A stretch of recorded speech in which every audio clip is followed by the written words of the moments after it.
All right. Where should you get that picture of me, Joe? You should have seen the other ones he sent.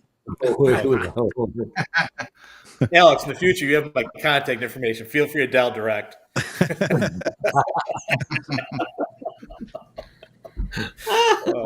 Or I'll send you some pictures of Joe you can use next time. Well, he pretty much incriminated himself too. I'm sure there's a few. I wouldn't quite call him P. Diddy, but That's brutal. he's got some photos. I sent him a photograph of me in high school. Oh, good Lord. Oh, That picture of me is about 30 pounds ago. yeah. Yeah, but you can, Joe, you're a software guy. I mean, you can do whatever you want. I mean, Yeah. No. Yeah. Some things some things can't be fixed. listen, you're gonna laugh, but when I was in college, as a sophomore, I had hair down to my shoulders. Yeah. When I had hair. Nice. That's what Joe sent me of himself. It was his Now I just wish I had that much Rapunzel hair. days. Yeah. Back in the day. I'm actually surprised you don't have like an AI picture of yourself, Joe. I do. Hey, Bill, and it looked, Bill and Alex, it looks way better than me in real. So I don't want to make me look weak. Joe, is this really you, or is this like an AI robot? Yeah, I got one of me AI that's amazing. I actually look. It looks like it can make anybody look like a movie star. You got AI girlfriend yet? No, I got my hands full with a redhead. Yeah. Yeah, I'm not sure in real life. I've seen a few stories pop up on Reddit where, like, I guess girlfriends are complaining, and guy friends complaining about their girlfriends having new AI girlfriends and boyfriends or something. I'm like, you got to be shitting me. I mean, elaborate essays or what, writings talk about the complaints and how it started and how it's like, oh, we're doomed. We are so doomed. I could use AI to write a breakup letter. That would be helpful. Those are easy. It's not you, it's me. Hey, 3 seconds, guys.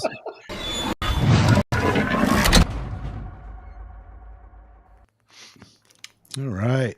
A dear Joe letter.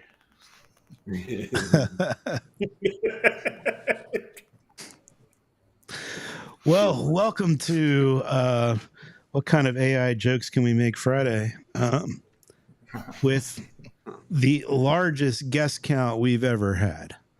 Not only are we setting this record today, today's also a first-time back-to-back showing in Refresh Friday history, which has been going on for 8 years now.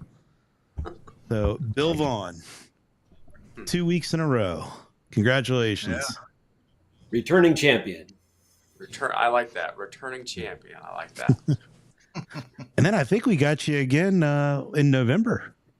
That's right. Yep.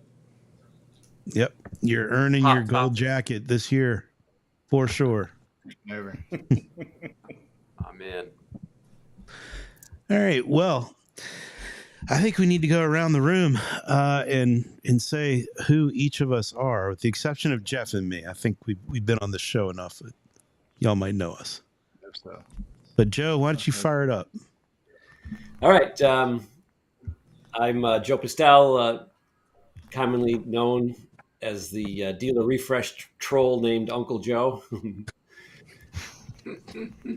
I've been in this crazy place called automotive for, I don't know, 15 years.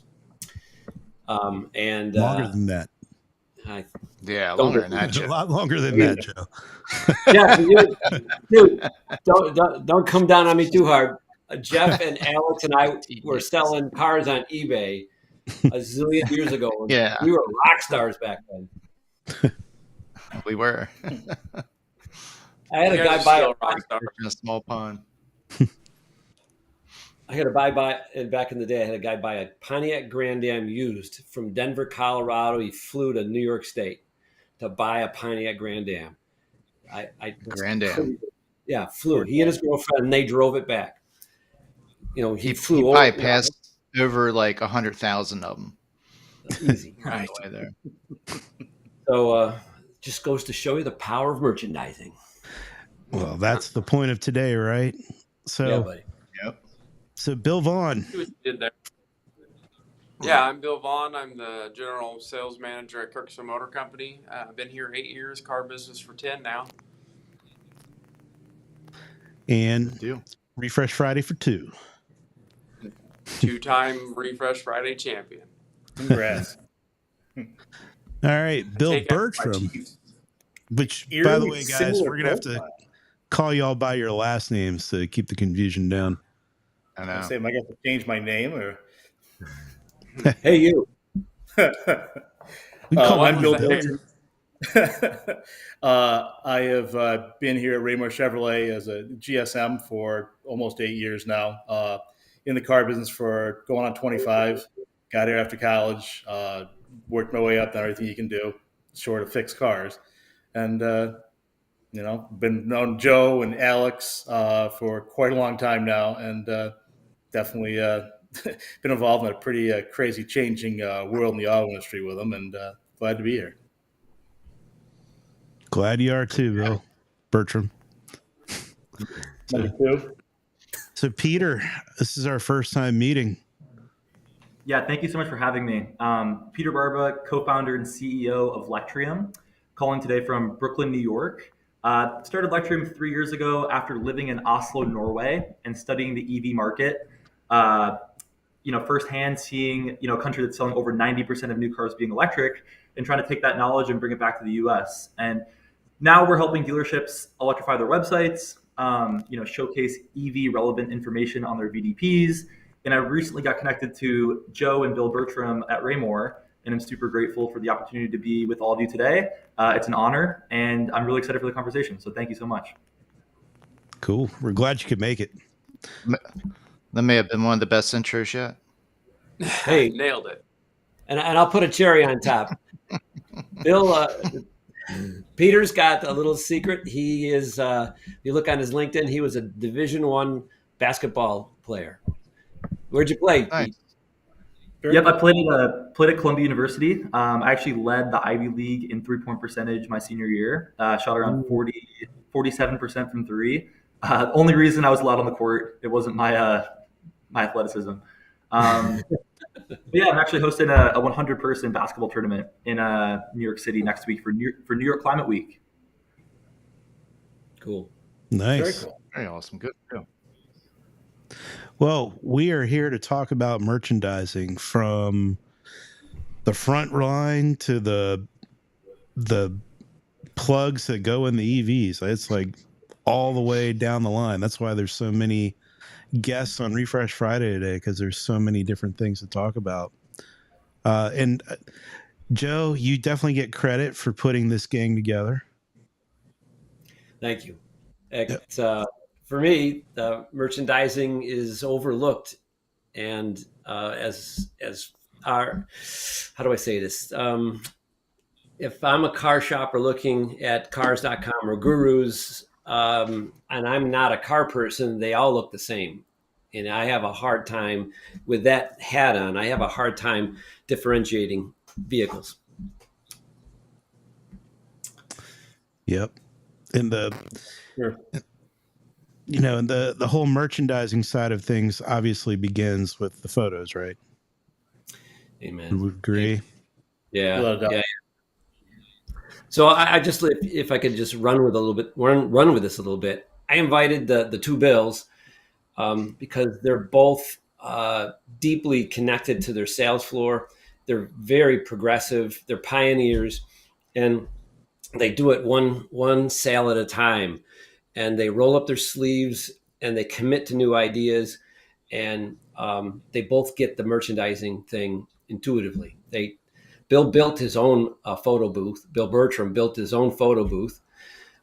Bill, many years ago, hired his own dedicated photographer, and he made it his mission to try to create a photo experience that was different and better than his competitors. And sidebar, I helped design the photo booth with Bill, but Bill literally built it all himself, right down to the paint. Well, what might help paint a better picture of this is like why, and Bertram and Vaughn, I'm a little bit familiar with both of your stores, not physically, but I know some of your challenges and whatnot. And you're not exactly in the middle of metro car dealer giant Taj Mahal street, are you? Definitely not. No. They Definitely work not. hard. They work hard to make a sale. They just don't. They don't just show up. They don't have a store in Orlando. Right. Yeah. So can both of y'all, and Jeff too, I mean, you also are not in the middle of Washington, D.C., where most of the action is, at No, least we're closest out to you. there, especially for a high end. Well, we're the only high end dealership or luxury dealership within 50, 60 mile radius. Mm-hmm. Yeah, And maybe a little bit more. That presents its challenges, but it also presents its advantages as well too. You just got to make sure you do take advantage of those opportunities, and merchandising is a big piece of that. For sure. Right. Bill, for example, Bill Bertram's got a Chevrolet point in sleepy upstate New York, and within a 40-mile radius, he's got 13 other Chevy points. 20 mile. Okay, 20. Yeah. Ooh. Yeah. Yeah. And we're on the northern, we're on the northern side of that. We're on the edge of I guess you call it suburban sprawl, and on the other side of me, it's farmland. I don't know. People don't just happen by us by accident.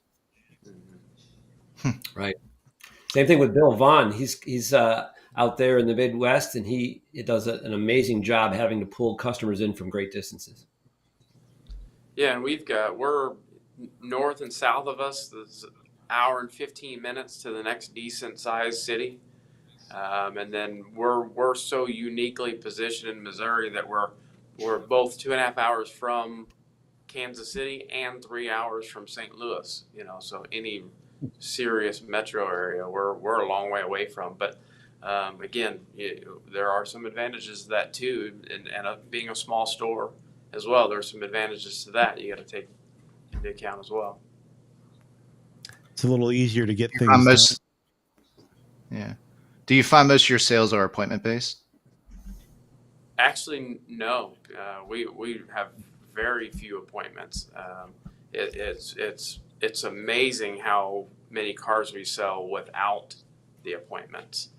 I think a big part of it, I think Joe said it once, we're kind of the gorilla in the market in our area. And so people just come here, they just come. It's nothing to do with your marketing efforts on the website and other areas, because you definitely need to pat yourself on the back, Bill Vaughn. Yeah, it's definitely not by happenstance. It takes a lot of work, but it's sources like Dealer Refresh, getting connected with guys like Joe through Dealer Refresh that help you keep taking things to the next level. Once we get one thing set, then it's okay. We got we're in our groove on that. So now what? Now what are we gonna do? I want to tell a Dealer Refresh Bill Vaughn story. This is a pretty cool one. So I'm attracted to Pioneer dealers because they like to break things and make things better. And so I introduced Bill Vaughn to a Dealer Refresh photographer whose nickname is Will G. Will G's out of Dallas, and Will makes some beautiful photography work. And I said to Will, dude, if you could figure out a way to help Bill Vaughn would be like all into your process and how to make your photographs look like really professional. So the two of them connected. and Bill Vaughn gets all excited about this new look and style of the photography. He's out there running. The general sales manager's got camera running around taking new photographs of all the cars. And I talked to Bill after a long day. And he goes, "My knees are killing me." Yeah, once we got it down, we keep about 100 used, 150 new. Once we kind of got the process down and knew what we were doing, we literally, I literally stopped and retook pictures of every piece of inventory we had. We didn't wait till they cycled through. We just went and retook pictures of all of them. And then after that, we kind of looked at a couple different ones, and there was some variation in it. And we found one that we liked even better, so we went and took a bunch of them again. We retook them again, the new way. So, but it was a game changer for us. And I get people that when I talk to new vendors, one of the first things they always say is, "Man, your pictures are great." And that's one of the first things they talk about. So you're doing something right. And then people think we have professional photographers out here. Our salespeople are the one that takes our pictures for us, but it's the way they're shot that makes it look like it's professional. And I joke that I've noticed some improvements in photography on other dealers near us since we started improving ours. And I joke that I hope that they think that we're using professional photographers, so they go spend a bunch of money. I bet they do too. Yeah. I hope. How do you do? Yeah. So what would you What say? I'm the curious, big difference. Bill. I'm curious. So, what system are you using for your photos and merchandising and all that good stuff? Mostly for Like the photos to make sure once you take the photos and you get them up to the website, what system are you using? Like our inventory provider, you mean? Yeah. Yeah, we just actually switched to DealerQ, VinQ recently after using HomeNet for several years. But yeah, the guys, they literally just take pictures with their cell phones and upload them. It's that easy. And they look like they're, like I said, they look like they're professional, expensive camera photos, but no, they're just Androids and iPhones. Mm-hmm. Is it a matter of training them on lighting techniques or angles? Yeah, that's definitely important. And we learned this from Will. We got this from Will. Without Will, we would have never got past this struggle that we did have with the lighting, which was the sun. And it was way more simple than you could imagine. It's literally make sure the sun is behind you. It's really that simple. Just you got to rotate the car a couple times maybe, but as long as the sun's behind you, you're usually good. You see a lot of the photos with that hue, that white hue. That's just they're snapping photos into the sun. It's really easy. Yep. To our car dealer audience, to try to put this into context, the power of the photographs. Bill Bertram's Raymore.com has, in the last 30 days, had 450,000 photo clicks. 450,000 times pictures were clicked on his website. And this is, and he's only got a couple hundred cars on the ground. So this is the single most used feature of a VDP to gather information to figure out if they're emotionally connected to the car is the photograph. It creates an emotional bridge, a connection that just text can't do. So, and one last thing, if to give you some imagination, car dealers on the outside looking into this conversation, imagine you're going to go buy a swimming pool and landscaping for your backyard, and you're looking through providers, these contractors, and one contractor has some blurry, fuzzy, difficult to see photographs, and another one has professionally shot photos that are lush and rich, and they could be the same price, but you automatically assume that the one contractor delivers a superior product. So pictures tell 1,000 words, and we as an industry completely underestimate the power of photos. We need, I believe, as an industry to step up our game. And to those who do step up their game, they take share from their competitors. I would take that a step further because it's also the site that it's housed in. I'm going through this right now, not on a car purchase, but on Windows. Got to replace some windows in the house, and they're all, man, they're so damn expensive now. But it came down to really the window company who had the best website, and ended up going to them first. They responded fast, but they wanted me to like take all these extra steps, and I was like, screw that. So I moved on to the next window supplier who said, okay, we'll come out and do it for you. So there are other factors there, but yeah, you're right. Like, you got to have that non-human part dialed before they'll give you a chance with the humans. Yeah, and it's like straightening rows, right? When we straighten rows, when a customer pulls on the lot, we do that because when the customer pulls on the lot, they see we have our stuff together, right? And I think the photographs are the same way, right? Like you said, that window company, they contacted you really quickly. When they go to the website and see really good photos, I think they figure we do everything else pretty well too, right? If they go and see messy photos, they think possibly how good are they going to respond to me? I think that they see good, clean photos, a good, clean website, and I think they think they're going to get a good experience after that too because everything else is together. And we live in an attention economy where getting someone's attention is so hard with social media, all the scrolling. There's so many ads that I come across every day, and as a car shopper, seeing nice photos is kind of the it's the price to play the game, to actually get an engaged VDP session and actually compete for not only their attention but their business down the road. So what Bill Vaughn said about vendors being really happy when you have great photos.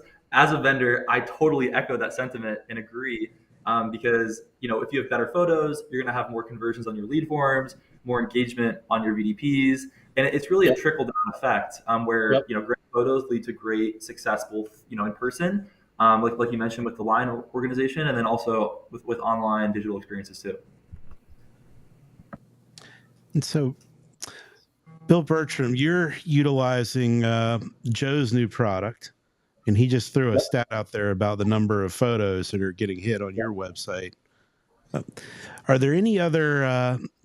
Let's face it. Like, the next level here, and I know might be taking this away from Joe here, but the people are getting accustomed looking for good photos. And so what Joe did was he put the features that matter about a car into the photos. And so all the crap that the website vendors throw up, their stats and specs that are totally over somebody's head, that mean nothing. Ground clearance on a minivan. Yeah, exactly. Has there been anything that's really stood out to you since you've gone to doing this with your images that you want to share? Well, I think that, and just going back on this a little bit, but, it all does start with good photos. But, to what Peter said, people have a pretty short attention span. And I mean, Joe could attest to this. I'm not exactly a patient person when it comes to computers. We click a button and we want a result. I want to see what it is. And we don't scroll to find information. We're not good at that. I'm horrible at it. I want to find it. I want to see it. If it's not there, click, boom, I'm on the next. The more information that we can get across to a consumer without having them actually having to read, than just looking at it in a photo, I think there's power to that. And the reason I think that we've been a little more successful at it is we found a way by embedding it in the images. We've got it onto some of our third parties, which obviously are doing everything they possibly can to scrub anything we put on there, in a frame or a banner. But I guess it really jumped out at me one day Well, I actually noticed the salespeople were using it. And I mean, and then I'm sorry if I'm bashing anybody out here who's listening as a salesperson, but because I'm one at heart. But let's be honest, salespeople will find the path of least resistance because that's just in their nature. It's one of those character traits. And when I saw them using it with a customer, and I saw that both the customer and the salesperson were engaged with that, I said, "Wow!" I said, "We're on to something here." You know, it's like when you go to shop for anything now, and it's 2024. Unless it's a car or a house, you're probably Googling it or you're going on Amazon. That's what you're doing. So I mean, imitation is flattery. If the best if the best representation of people's shopping habits is Amazon, then why wouldn't you want to do everything in your power to make your images stand tall, make your website as easily navigable as possible, and be able to find all the answers there? Boom! As soon as you click on this, here's the answers, the most likely answers you're looking for. When we did it, we started noticing our lead counts were going down, but the quality of the leads was increasing. Our close rate on our web leads is double the district average, and it's not a problem that we some people look at this and go, well, what'd you do? You cut down our opportunities. And I think it's a great thing because I don't want people to have to pick up the phone to ask these questions that we can answer by putting on the webpage in a picture. I think it's a smarter way to go. And for us, it's definitely moved the needle for traffic and for customers. Yep. Bill's breaking records. Less leads, more walk-ins. That's the goal. Yep, exactly. Yeah, we're working towards. Joe and I are going to work together as well on the same project. So, looking forward to that. But I mean, just even the pictures alone. When we started improving our picture process, we also changed the website at the same time. And I think our new Motive website is phenomenal. But our internet lead conversions have went up since both of those things have happened as well. So we're converting much higher on internet leads now. It's awesome. And what about new cars, guys? So yeah, all the overlays and the photos, is that something you do with new cars as well? Is that recommended with, laying out the options? Because, you've got a lot of them now, you've got access to the window sticker. Of course, that's an additional click or two. Do you see this? Does doing the overlays on the images have as much impact on new cars as it does used cars? I think so, 100%. 100%. Yeah, I would especially think, I think more on new than used myself. Bill Vaughn, you said? Well, I was just saying, to me, what we find is that people are looking for features more on new cars than they are pre-owned. So I would think it would be more effective on the new side. Makes sense. And is that even more important with EVs, Peter? With EVs, it's interesting because people care about things like range, and they care about things like total cost of ownership and how they're going to charge the car. So, I actually would love to figure out a way to put information like range, savings, whether it's a federal tax credit or something like the New York State tax credit, into the pictures of the car as well. Joe, that could be a really fun project we work on where we take some of our data at Lectrium and help export it either with just range numbers or spider maps that we can export as pictures, or just federally tax credit eligible. I see that quite a bit on used cars from used independent EV dealers who qualify for the 4K used credit. But also, some of these Chevrolets, they qualify for the federal incentive, some state incentives. So I think the same logic can be applied with EVs of, hey, what do consumers care about? What features are they? Is it range? Is it charging? Is it total cost of ownership? And then we can export that data, into the photos and use the same best practices that Joe and Bill Bertram have been using at Raymore. Am I able to share the screen, Alex? Sure. Well, let's try it. I'll show everybody what the Lectrium looks like on Raymore's site. Tell me if you can see it. Yep, we can see it. All right. So I'm going to go to Well, first of all, just before I get too far, here is an example of what new vehicles look like when you are on a new vehicle. The features and options are right there. And what we do is we even put the window sticker into the photo presentation, so they don't have to dig for it. It's right there. To address the question, does it help a new? Bill definitely is seeing significant advantages in new car sales. So let's look at some EVs. Here's one, and this is a EV VDP, and we've got the photographs, the window sticker, and we've got the features. And down here's Alex's Frickin' Tech payments system. And down here is the Electrium EV merchandising tool with the potential savings. And you can, if you're going to do a 3-year lease or something like that, you can click here to see what the potential savings are. You come down here, and Peter and his team has put together a breakout of the credits that you get and then the annual fuel savings that you would have. And so in the world of leases, EV leases, and it's a payment buyer, now you can throw in the added value of the price of gasoline to it. And this is cool. This is Electrium's part of the, most of the EV shoppers to a Chevrolet site and just about every other legacy dealer. One of the questions is, well, how far can I drive? Electrium's system has created this map, and sorry, give me a second. That's slick. I like that. It really is. Watch what Electrium did too. It's one way or round trip. Or round trip. So you can and look how intricate the circle is. It's not a circle. It's road. Yeah. So Peter, help fill me in on some of the ideas you got going on here. Yeah, Joe, you're doing a great job explaining it. So first of all, thank you so much. The whole idea is we want to transform VDPs into eVDPs. And George Nenny said it really well on LinkedIn. And I've actually chatted with him and just bought his book. So he's given us, the green light to go ahead and use that term eVDP. But with the first tool, the EV savings badge, it's exactly like you mentioned. We want to show which credits this car is eligible for and how much money people can save. So we're looking at the federal clean vehicle tax credit. It can be either $3,750 or $7,500. That's cash on the hood.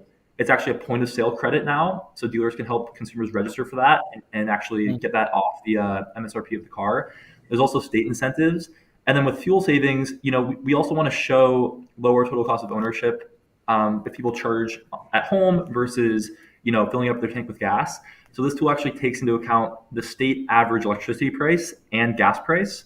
So this is, the state average New York electricity price, the actual EPA efficiency of this vehicle on a miles per kilowatt hour basis.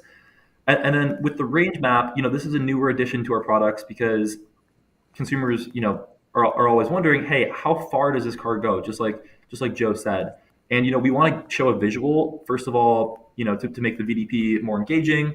But second of all, we want to give this as a tool for salespeople, kind of like Bill Bertram said, where if a customer ever asks, hey, will this car actually take me to and from work, or can I drive to my in-laws' house? We want to show the answer visually. Just like Bill said, people hate reading and they hate thinking, oh my gosh, how far is 280 miles? I don't know. With this, we've created a map, and we're actually soon going to be adding Canada. So this actually will cross over country lines here sometime next week, to show how far a consumer can drive, one way and round trip. And then another feature we're adding very soon is the consumer will actually be able to add their home address, and the CTA will be get your personalized range map, because right now this dot is where the dealership's location is. But soon, if the consumer adds their address, we'll actually email them a range map around their home, just making the CTA that much more compelling. So, we want to give something when we take the customer's information. And in this case, we're hopefully giving them information on savings. so that we can follow up with them and help them actually get into a car that makes sense for them. And then we're also giving them information on range so that they can understand that this is right for them. Hey, Pete, what about charging stations Okay. on the map? Great question. So we're developing the capability to toggle on public charging stations. However, Great. my personal philosophy on this is that EVs are great for daily drivers, and they're best when you can charge at home on a level 2 charger. Public charging is stressful for many reasons that none of us can fix right now. Sometimes the chargers don't work. Sometimes, certain cars are built with CCS charging ports, and they can't yet charge on Tesla NACS charging ports. So, when I at times visit dealerships, especially for Drive Electric Week, and work with their sales teams or just talk to consumers who are considering an EV, I always just bring up, hey, buy this car and you have a single family home. It's great to install a level 2 charger in your garage and actually have your personal gas station at home and just use it as a daily driver, then fill up every night, and you'll never have to worry about public charging. But Bill Vaughn, like you mentioned, having the public charging stations would be nice, so we will be adding that option in the future. Yeah, and I would think you wouldn't necessarily need like all of the charging stations in that area, maybe, but even charging stations near the fringe of that boundary, say 50 miles from that boundary, so they can see, you will have a place to charge as you near the end, right? That's a great point. Yeah, that's a great point. Mm-hmm. I would advise not labeling what the charger is, though, because just to put in perspective, we've had an EV since the end of April, and the closest level 3 charger to us has changed ownership 3 times already. Wow. So that's 3 different apps and different pricing. And then you go to Nissan still has it with the first one. And then Google has it with the last one. And I'm not sure if anyone's caught up with who the current owner is yet. So, and then you roll up to this. That's how I know, because we rolled up there and we're like, oh, that's not Livingston anymore. So Linkwall. Peter, yeah. Peter, who do you think? This is sort of off question, but who do you think is going to win the charging point battle? Good question. Now with the recent partnerships, with all OEMs moving to NACS, or the North American Charging Standard for the port of the vehicle, I think, and to be clear, that's the standard that Tesla created. Tesla, all vehicles built in 2025 or 2026 and beyond will be built with the NACS port. Pretty much every brand has agreed to that. Ford, GM, Stellantis, they've all agreed to that. So NACS is going to be the default going forward. With cars built, before 2024 and 2025 that are non-Tesla, there's now adapters coming out. So actually, just yesterday, I believe, GM announced that there's now a CCS to NACS adapter available for their EVs. So I think NACS will be the port of choice in the United States. I'm glad that we got there relatively early and that it wasn't fragmented for too long. It's weird though, because Tesla just laid off their entire supercharging team a few months ago. So it's a little bit of the up for grabs on who wins the charging battle. But to be clear, public charging, in my perspective, is a bit of a bloodbath right now. And I personally think the opportunity, for automotive and dealerships, for the most part, lies in setting up home charging for their customers and just building the muscle, the EV marketing and sales muscle of just turning electric units quickly, and maintaining gross and building value in them. And eventually they'll be ready for road trips. But I know the U.S. has such a big road trip culture, so it's tough. Well, we have to. No doubt. Cool. Something else that's really interesting that on another topic, to keep it the merchandising theme alive here, Bill Vaughn has added a feature to his hero image that I found interesting, and let's share it here. And Bill, if you could speak to it. And 3, 2, 1, here I am. We ship nationwide. When Bill put that up, just a little while ago. I said, well, that makes your store look like important. It's like, they ship all over. So it was a slow start at first, right, Bill? Bill Vaughn? Probably has his mute on. Sorry, boys. Well, I'll pick up the ball for Bill, and you can worry. speak up. We've delivered to North Carolina, New Mexico, Arizona, California, Texas, and Wisconsin. I can think of right now. Yeah, But I see what you're saying, Joe. Having that on there gives the consumer the perception that they're easy to work with. They do it all the time. Not a big deal. And that brings value just through a quick icon on a photo. Yeah. Right? It's a great idea, Bill. Vaughn. Now, are you trying to say you saw an increase? I mean, are you able, because I'm always following your thread, Joe. And, of course, I love what you do. But I do have to ask, it's like, you put the overlays on there. It's like 36 features and options. That obviously makes sense. You got the leather pack. You go through and you add all the different convenience packages and such. Is it truly making that kind of difference? I mean, I know the answer to this. I'm trying to be anti. He's throwing you a softball. That's Devil's for sure. advocate. Yeah, that was a nice soft. I am going to hand it over. I'm going to hand. Not intentionally. Not intentionally. In my point of view, merchandising is the place where all of your ad money and all of your inventory comes together into a single crucible, into a single place. And if you're weak in your merchandising, then your competitors are going to eat you for dinner. If you are strong, you take theirs. It's a zero-sum game. There's only one buyer for that vehicle, that particular vehicle, and he's comparing you against your competitors. And the photographs, they look so similar. And, you got 60 photographs to look at on each car. And after a while, your mind just goes numb. What the hell am I looking at? What are these buttons? I have no idea.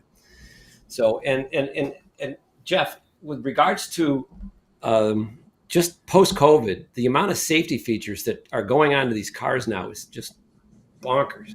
Mm-hmm. And shoppers are becoming more aware of them. But what is interesting, and none of these safety features are visible by the camera. Other than backup camera, the lane change warning, adaptive cruise, how do you communicate that unless you put a label under the button, which is on photograph number 33. If you bundle up all the safety features into a single experience, a single image, then the shopper knows where they are. And if they're interested in safety features, they'll spend time there. If they are a tech geek, there's a image cluster or a basket just for tech features. There's a cluster just of seating features. So, Bill Bertram, let me ask you a question, Bill. Is it moving the meter? Can you see it moving the meter? No, we definitely can. I mean, and I'm sure you could go into the numbers on the website and the engagement and the views and how many different picture views. And I know you're the mad scientist in that side of it. It's allowed us to be up 20% plus on the new car sales year over year, and finally get noticed and get some inventory, because that's quite frankly the only problem we seem to have is just inventory. But it's helped us turn faster. And at the end of the day, I mean, I know the numbers support, and if you dig into that, you can find it. But I mean, I guess if you're fortunate enough, you're in an area where there's two big stores, or you're outside, let's just say Orlando, and you've got 4 stores: north, south, east, and west Orlando. I got 13 and 24 miles in a radius. We're not dead center in Syracuse Metro. We're not dead center in the biggest suburb north of Syracuse. We're on the fringe in the north. And we have to work harder to bring customers to the store, because for what we want to do, we can't do it with the amount of people we have that are within a very short proximity to the store. And I think that, to me, it makes a lot of sense that, when I'm looking for something online, if it's easy, if the website's easy to use and I can find my answers of what I'm looking for, I'll go back to that website. And if I can't, then I probably just glaze over on the next time I see the search result, because it's not productive, because I can't stand having my time wasted.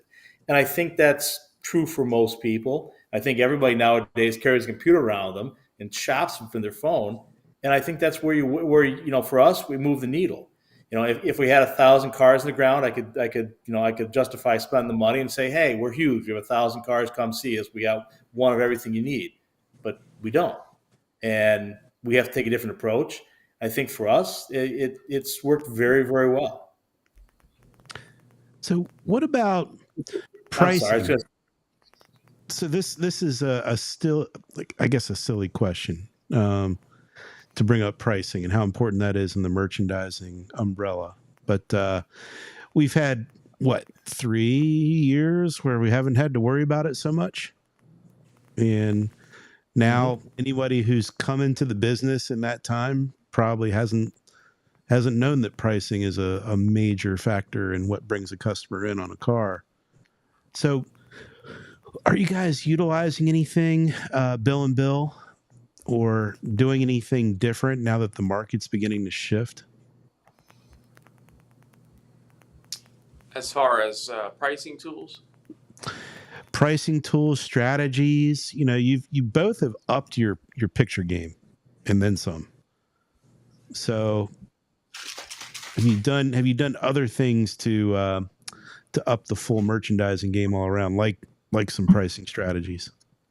Well, with pricing, for sure, during COVID, we got away from repricing. If you were repricing during COVID, you were raising it. yeah, right. So, we got away from repricing, and I'd say, it took a little bit to get back into some of the old habits with that, but we've definitely tightened up our windows on repricing. Our goal is, used to be, you kept track of how many you had over 90 days. Now you're keeping track of how many you have over 60 days. And we're really making a hard push to start moving stuff before 45 days.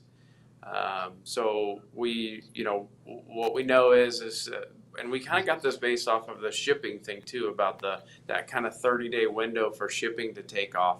That was basically telling us that's how much time it was taking for people to shop, once they got in the market. So we want to hit them with a reprice a little bit before that. So once they're kind of nearing the end of their shopping journey, and they're going to pull the trigger, we want to hit them with a reprice. So we reprice everything at 25 days, and then we reprice every 2 weeks after that. On our trade-ins and on purchase units, we'll reprice them every week. And again, the hope with the second reprice is so if the first reprice is at 25 days, 2 weeks from then is when it's going to have that second reprice, which would be at 39 days, which it gives us a little bit of a window for that reprice to hit before that 45-day point. Smart. Yeah. We use a pricing tool as well. I mean, we use a vAuto product. We use Profit Time. I don't agree with all of it, but it's a good guide. I think somewhere you have to use your common sense and your knowledge and some of your gut temper that with what it says. And if you do that, I mean, like I said, you're exactly right. I agree with Bill. And we always look at it and go 90-day-old car. Well, that's got to go. Well, now, I mean, I'm looking at this, and I'm looking at this on a daily, every other day basis. And I may reprice stuff a couple times a week, depending on what it is. We know what we're good at. We know what we have customers for, and we know where we're strong. And then we know some cars that we buy, they're just opportunity cars. They're just to get people in the door, to get a trade, get a transaction, F&I products, shop, so on and so on. but yeah, I mean, when they say 45 or 30 is the new 60, definitely was easier during COVID for sure. I mean, we were all there before, and then COVID happened and gave us, gave us all the control again. And I think the last 8 months to a year, it's like Back to the Future. You had to get back to what you were doing before that worked, and yeah, I mean, all the merchandise in the world. If you got a car that's priced $3,000 higher than it should be, it doesn't really matter. I think there's a multiplier effect when you put good merchandising habits in, with a good pricing strategy, and in with all the other processes that successful dealers are good at, getting cars quickly to the front line, good lead management, good organization with that, and good follow through. And if you do that, you'll do well. But Yeah, and you touched on getting to the lot. That's a huge part of this merchandising discussion. I mean, when we take a car in, the next day it's got pictures, because we've all seen the data. Customers don't interact with that car no matter how it's priced. Honestly, almost no matter how it's priced until there's pictures of it.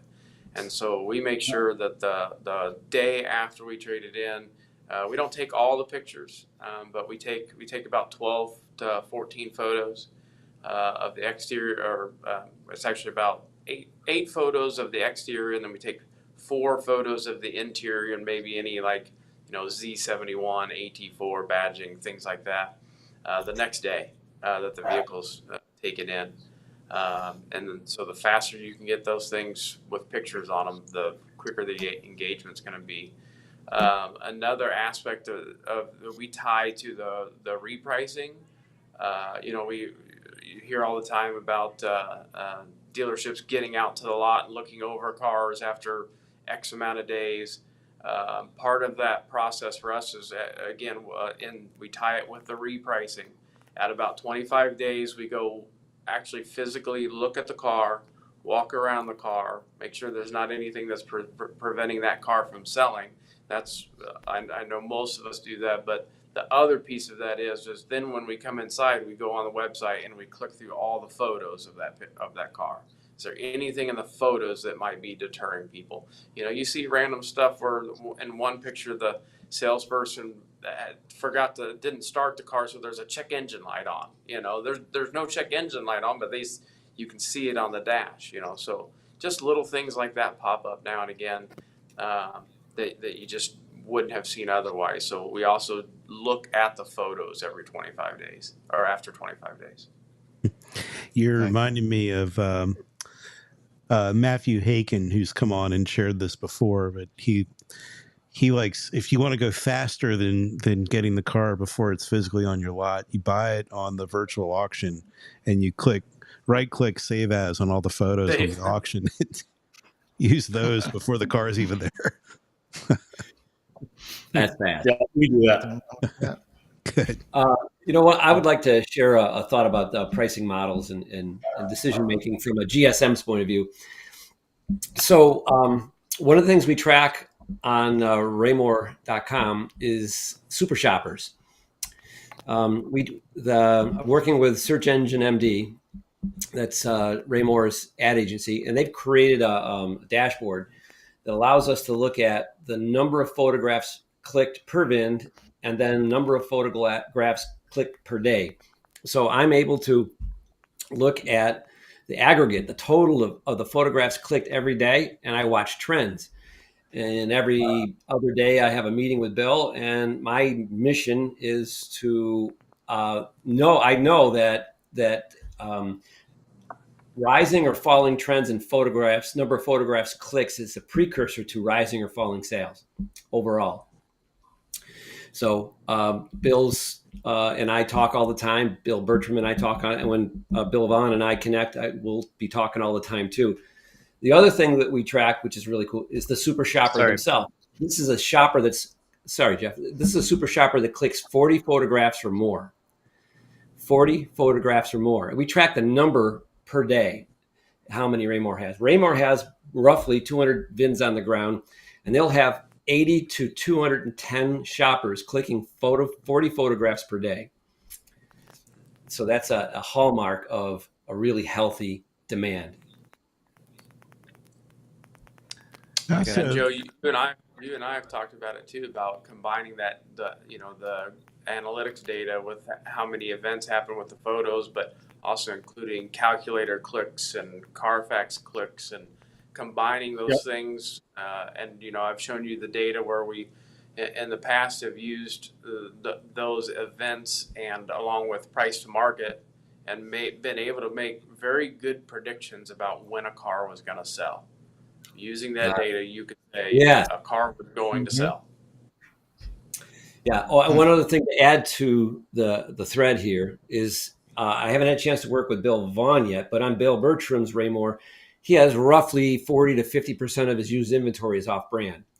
And I've noticed that it takes significantly more clicks to create a sale for a VIN than it does a Chevrolet product.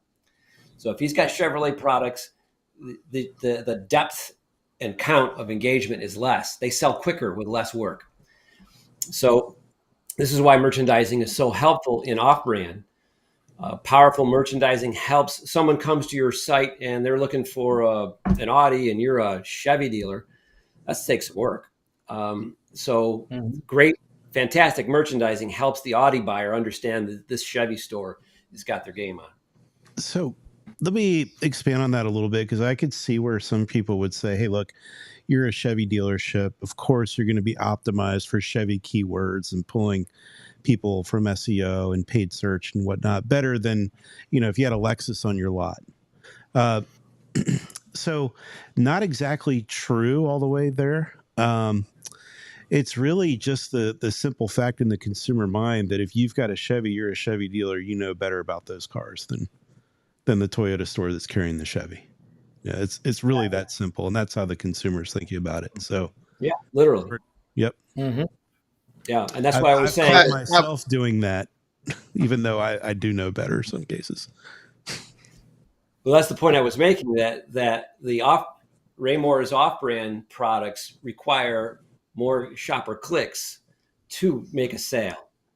So than a Chevrolet. So it just so happens in your pricing models, know that off-brand takes more work to produce a sale. Work meaning traffic to your site, looking for that particular product, and then engagement on the product itself. Have you noticed any trends in EVs? Is that different at all, Joe?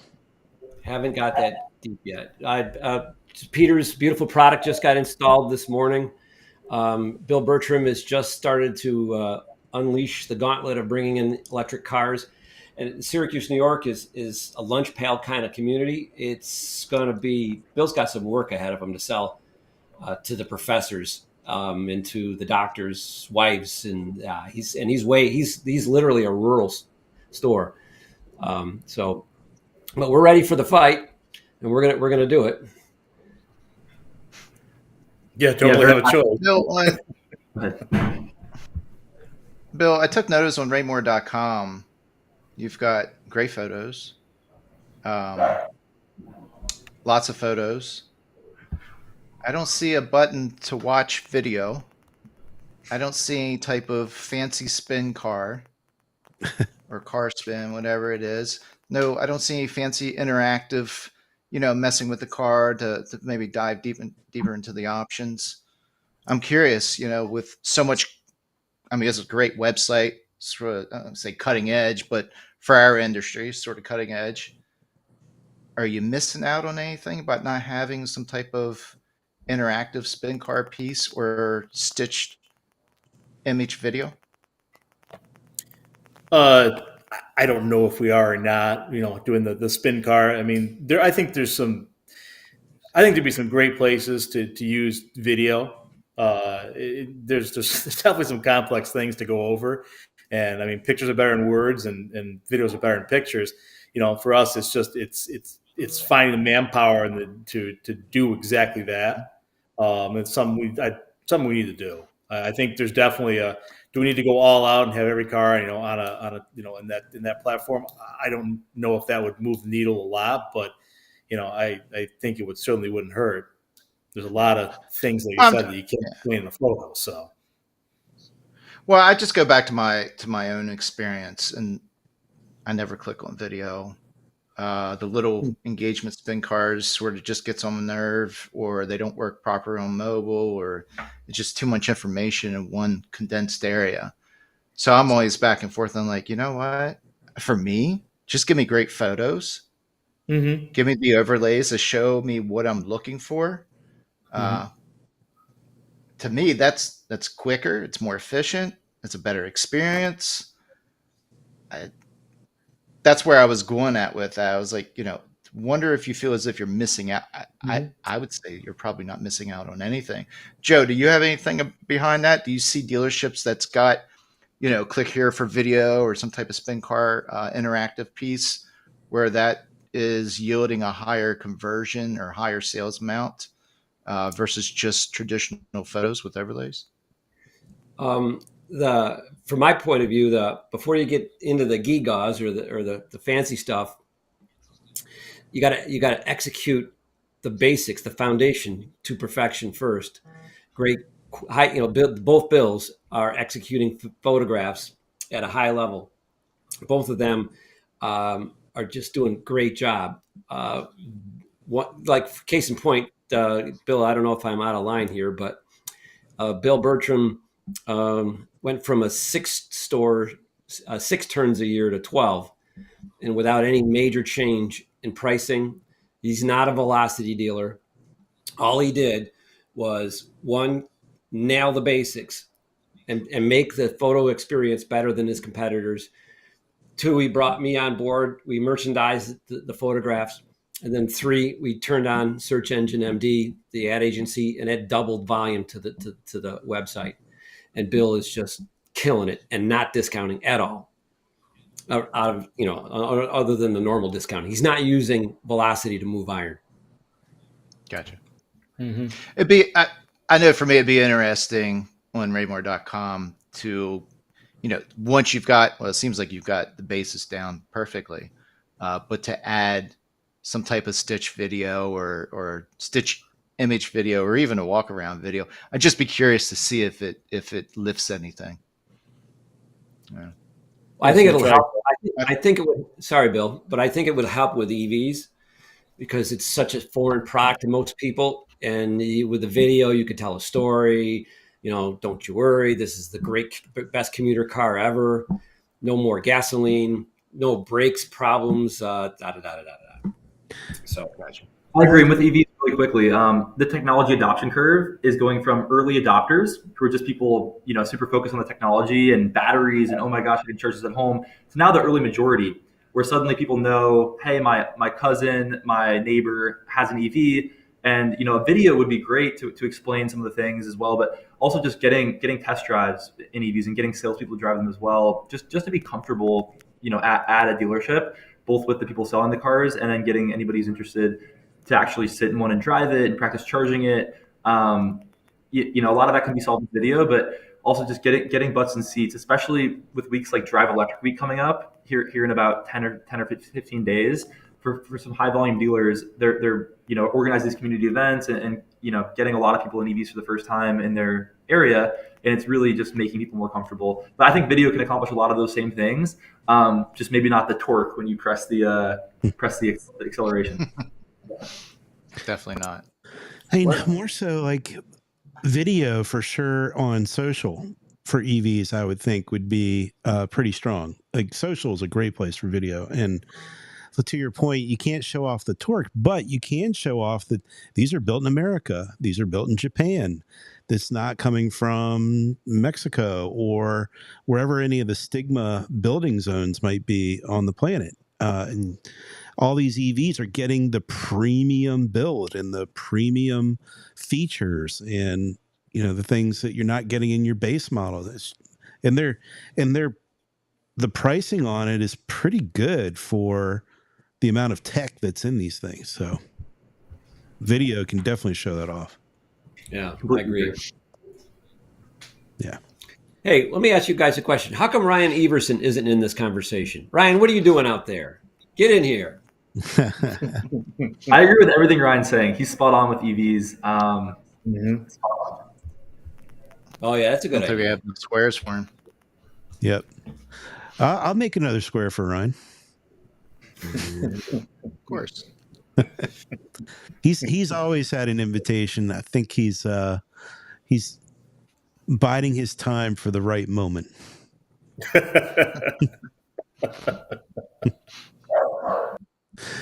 Well, Yeah. we've been on for a little over an hour now, and it's the first time we've had this many guests on, and I'm glad everyone got a good chance to speak and share some very valuable information.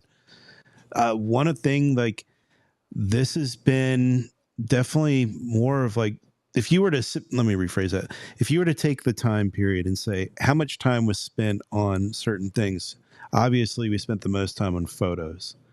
And I think most people know that photos are really what drives car sales. And, even though it might be 101 to you, that statement, but take a look at the kind of images that especially Bill Vaughn is putting out without a photo booth.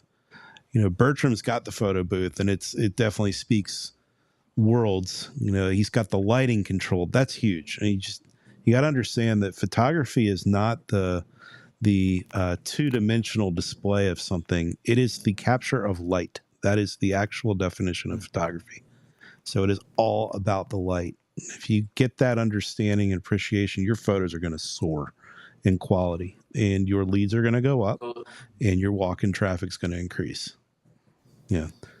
Work on that first, and do it with new cars as well. I know there's a lot of dealers out there like, I don't have the manpower to do new cars. New cars don't matter. They're all the same. One red one's the same as this red one. That's not true. There's an emotional connection to those pictures for every buyer. So don't slack on that. Any dealer out there that wants to tackle this in the same spirit that Bill Vaughn did, reach out to me on Dealer Refresh, or come to Dealer Refresh and look for Will G. He is really good at what he does, and he's very humble, and he's definitely a car guy. All he does is car photographs, and he's exceptionally good. They're beautiful. Yeah. Mm-hmm. Yep. Well, everybody, thank you for showing up today. This is a big one. We didn't have that many snafus. I don't know if anyone noticed or any technical glitches or whatnot, but maybe before we do go, I want more information on Peter's product. If someone wants, what's your website URL? How do they get a hold of you if they see something they're interested in?